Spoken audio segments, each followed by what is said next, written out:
Кога армискиот поручник Тајлер Андерсон започнал да тренира џиу-џицу, тоа било малку поразлично од претходните боречки вештини со кои се занимавал. Вежбајќи без една нога, прво што забележав дека, иако бев добар борач, морав повторно да работам на контролата на моето тело. Андерсон ја загубил ногата кога бил повреден додека патролирал во провинцијата Кандахар за време на втората борбена мисија во Авганистан. Освен најблиските, во болницата го посетил и Луис Пантоја.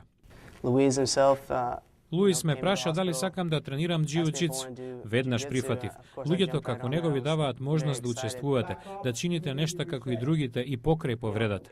Пантоја предава џиу-џицу во рамки на проектот Ранети војни во воената болница Волтер Рид во Вашингтон.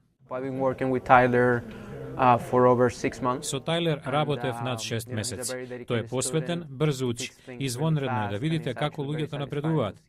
Пријателството и тренинзите со Пантоја му помогнале на Андерсон да го забрза процесот на опоравување. Научил како да го користи телото по повредата и продолжува со променетиот начин на живот. Носителот на армиското одликување Виолетово срце вели дека пораката е едноставна. Најважна работа е да не се откажувате. Се што треба да направите е да продолжите.